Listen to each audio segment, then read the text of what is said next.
ACT dikuliti, duit donasi dikeruk habis-habisan, nama SBY dan PKS ikut diseret-seret, ditulis oleh tim redaksi jurnal, dikutip dari berbagai sumber. Pertama, jelas 37A penggelapan, memiliki yang tanpa melawan haknya, tanpa perbuatan pidana. Jadi dia jelas penggelapan. Pertama jelas, atau penipuan. Yang kedua, kena pencucian uang orang-orang ini. Ya.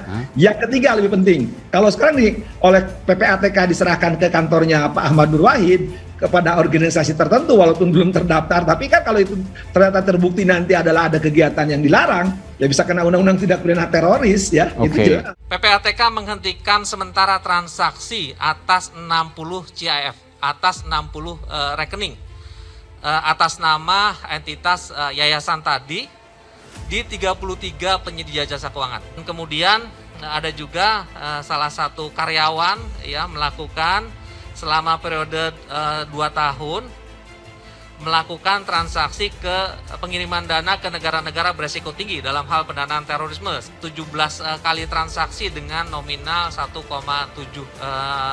miliar.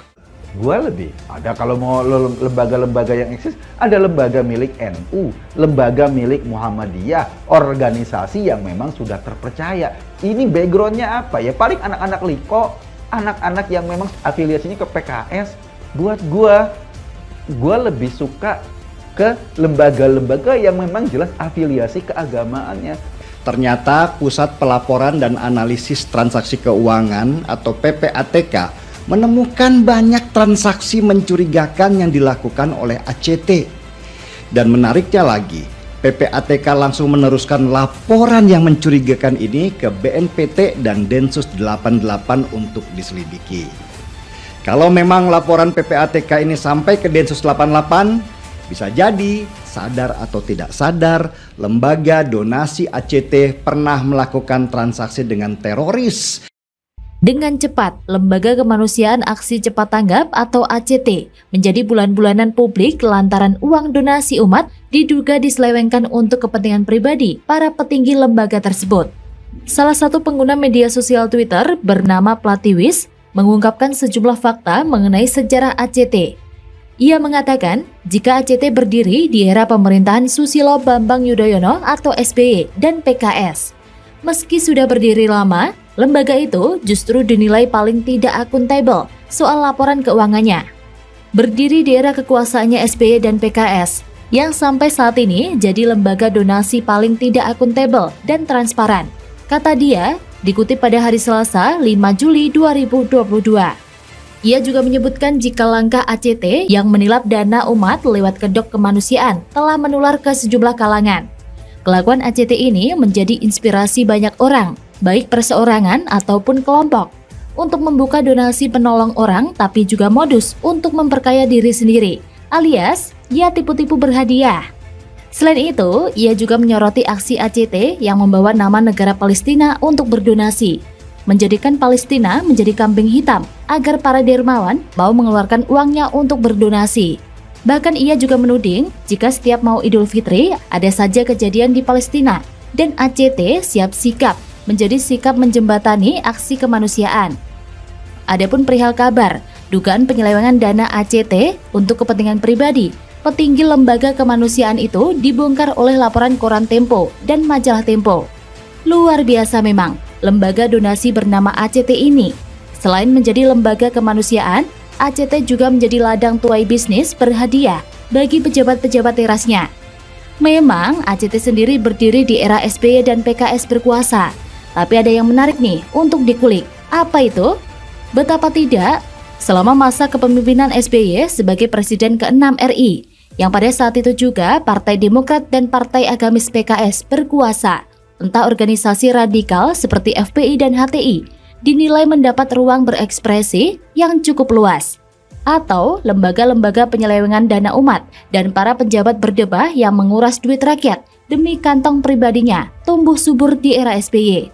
Saya rasa tindakan SBY adalah bentuk pembiaran yang justru menjadi troublemaker di kemudian hari. Ya, contohnya saat ini sih. Saya nggak mau mengait-ngaitkan apakah ada hubungannya antara SBY, PKS, dan ACT secara eksplisit. Saya tidak mau mengikuti cara berpikir SBY yang terkadang menyesatkan. Tapi, jika memang ada hubungan di antara ketiganya, saya rasa tak jauh-jauh dari soal transaksi bisnis untuk mendukung kelompok radikal. Bisnis to bisnis.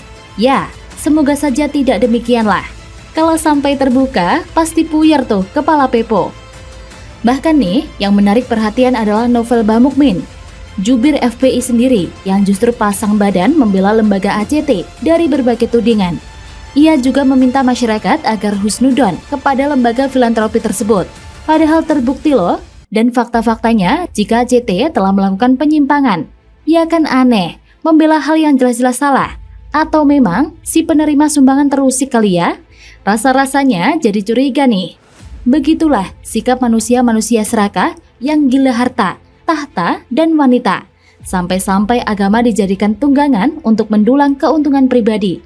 Baik rezim suci kayak dinasti Cikeas atau Partai Surga PKS dan lembaga ACT yang mendeklarasi diri sebagai jembatan surga. Mereka tak lebih dari kebohongan loh, begitulah kura-kura.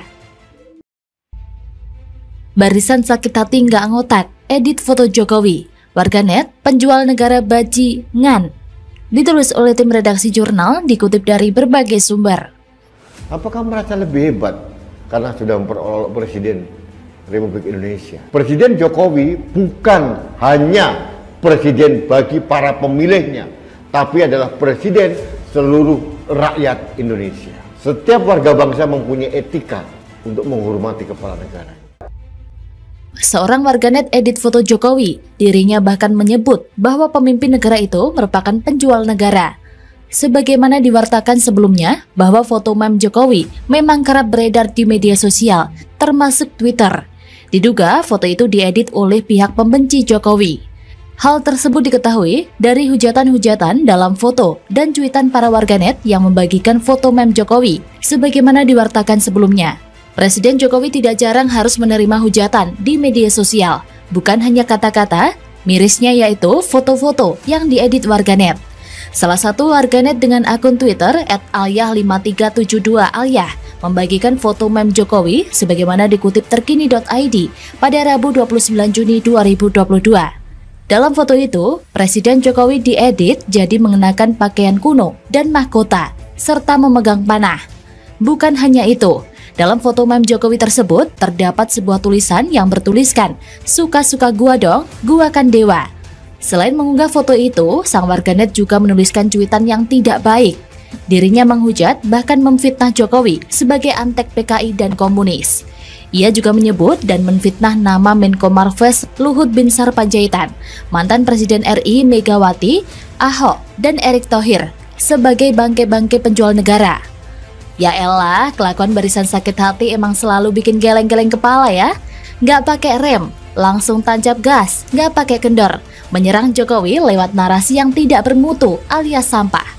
Diawali dengan Jokowi antek PKI, komunis, antek asing, dan produk gagal, selalu mereka utarakan dari mulut jambannya. Saya rasa mereka tak lebih dari orang-orang yang bermental dungu dan gobloknya setengah mati. Betapa bobroknya nalar mereka yang mengumbar kebencian dan fitnah. Mereka tak lain dan tak lebih dari segerombolan golongan yang merasa iri dengan Jokowi. Jokowi adalah seorang pemimpin yang bermartabat, punya gagasan yang jelas, dan etos kerjanya yang mumpuni untuk memberikan manfaat nyata bagi rakyat. Lah si barisan sakit hati ngapain coba? Coba kalian bandingkan sendiri deh.